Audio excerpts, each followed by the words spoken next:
वहीं वक्फ संशोधन कानून पर गुरुवार को सुप्रीम कोर्ट में दूसरे दिन करीब 1 घंटे सुनवाई हुई। कोर्ट ने केंद्र सरकार को जवाब दाखिल करने के लिए 7 दिन का वक्त दिया है। सरकार के जवाब के बाद याचिकाकर्ताओं को 5 दिन में जवाब देना होगा। अगली सुनवाई 5 मई को दोपहर 2 बजे होगी। वहीं सुप्रीम कोर्ट ने कहा कि कानून के खिलाफ दायर 70 से ज्यादा याचिकाओं की जगह सिर्फ 5 ही याचिकाएं दायर की जाएं, उन्हीं पर सुनवाई की जाएगी। सुप्रीम कोर्ट ने केंद्र का जवाब आने तक वक्फ घोषित संपत्ति पर यथास्थिति बनाए रखने के लिए भी कहा।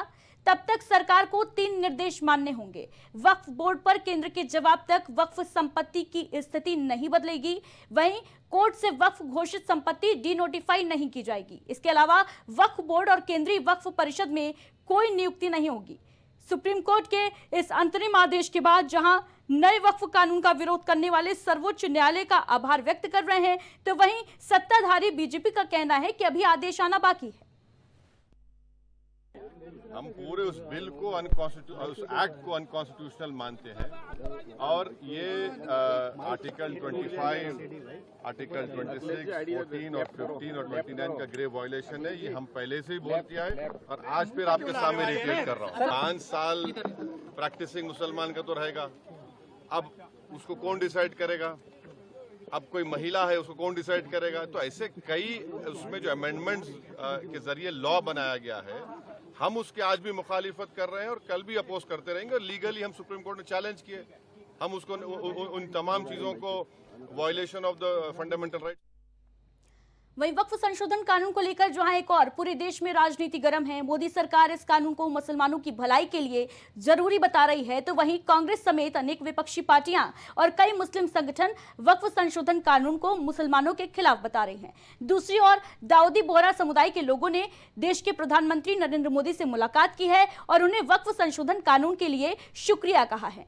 बीते कल यानी गुरुवार को दाऊदी बोहरा समुदाय के डेलीगेशन ने पीएम मोदी से मुलाकात की। इस दौरान समुदाय के संसद से पारित वक्फ संशोधन का स्वागत किया गया समुदाय के द्वारा और इस कानून को पारित करवाने के लिए पीएम मोदी का आभार जताया गया। इस दौरान बोहरा समुदाय के डेलीगेशन से बात करते हुए पीएम मोदी ने कहा कि वक्फ रातों रात नहीं आया, बल्कि इसे लाने के लिए 5 सालों तक काम किया गया। उन्होंने कहा कि लगातार 5 साल तक बारीकी से काम करते हुए इसे लाया गया है। वक्फ कानून पर पीएम मोदी ने कहा कि मैंने 5 साल तक वक्फ कानून की बारीकी को समझा। मुस्लिम समाज से 1700 से ज्यादा शिकायतें मिली थी और शिकायत करने वाली ज्यादातर मुस्लिम महिलाएं थीं। वक्फ के नाम पर कुछ लोग गरीबों की संपत्ति हड़प रहे थे।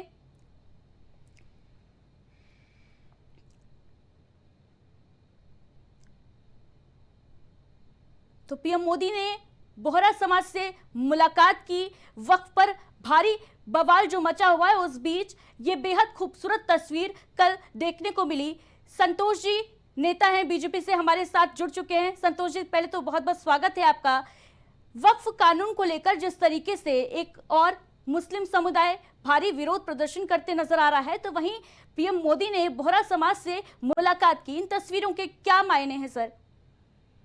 देखिए, सबसे बड़ी बात है कि जिस तरीके से वक्फ बिल जो है लाया गया है और ये उन लोगों के लिए लाया गया जो हमारे गरीब तबके के मुसलमान रहे, जिनको उस वक्फ से जो है कोई लाभ नहीं हो रहा था, कोई उनको फायदा नहीं था, कोई जो है उनके जिस तरीके से वक्फ इसलिए बनाया गया था कि उन लोगों को लाभ मिले, हॉस्पिटल बने, चैरिटेबल ट्रस्ट बने, उन चीजों से उनको कोई लाभ नहीं हो रहा था। इसलिए वक्फ कानून में कुछ संशोधन किया गया जिससे हमारे गरीब मुसलमानों को, जो हमारे गरीब भाई हैं, उनको भी कुछ ना कुछ मिलता रहे, उनका भी भला हो सके।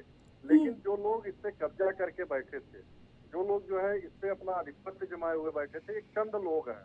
चंद लोगों ने पूरे वक्फ बोर्ड को कब्जा कर रखा है और जिसकी वजह से उन गरीब लोगों को कुछ नहीं मिल रहा था। लेकिन जिस तरीके से आपने देखा कि वैरा कमेटी के लोग कल जो है माननीय प्रधानमंत्री से मिलकर उनका शुक्रिया किया है, तो जाहिर सी बात है कि कहीं ना कहीं वक्फ जो संशोधन बिल लाया गया है उससे बहुत सारे हमारे मुस्लिम भाई संतुष्ट हैं। बहुत सारे हमारे जो गरीब मुस्लिम तबका के लोग हैं वो चाहते हैं कि सरकार कुछ ऐसा फैसला करे जिससे हमारा लाभ हो सके और हम लोगों को जो है उससे कहीं ना कहीं एक राहत मिले।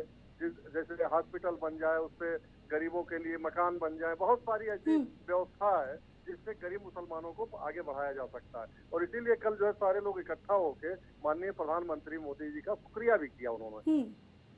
संतोष जी, हमारे साथ जुड़ने के लिए बहुत बहुत शुक्रिया आपका।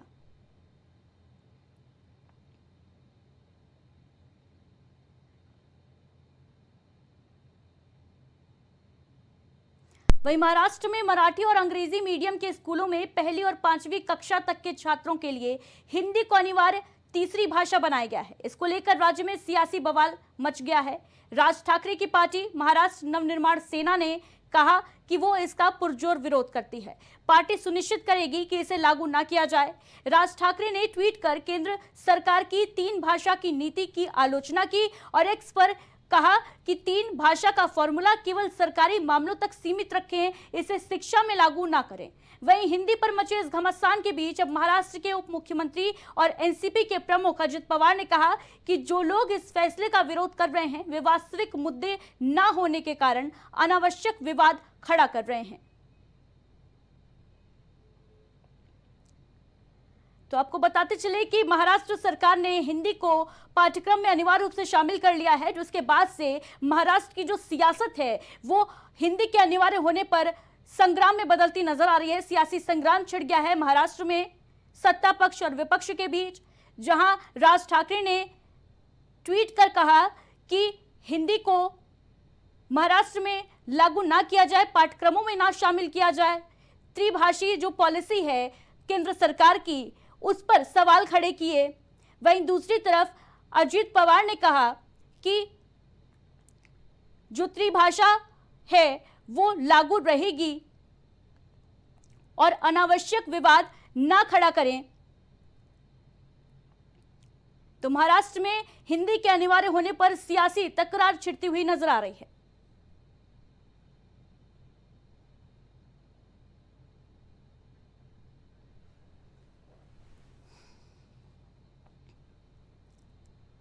बताते चले कि हाल ही में मुख्यमंत्री देवेंद्र फडणवीस ने अनिवार्य रूप से हिंदी को 1 से 5वीं कक्षा तक के पाठ्यक्रम में शामिल करने का ऐलान किया, जिसके बाद से महाराष्ट्र की जो राजनीति है वो लगातार गर्माती हुई नजर आ रही है। सियासी संग्राम छिड़ गया है महाराष्ट्र में, जहां एक तरफ जो सत्ता पक्ष है वो हिंदी को माथे की बिंदी बता रहा है, वहीं दूसरी तरफ राज ठाकरे का साफ तौर पर कहना है कि जो हमारी भाषा है वो मराठी है और हिंदी को शामिल पाठ्यक्रमों में नहीं किया जाना चाहिए। इसको लेकर महाराष्ट्र में जंग छिड़ गई है। इसी के साथ इस खास बुलेटिन में फिलहाल इतना ही। दीजिए इजाजत, नमस्कार।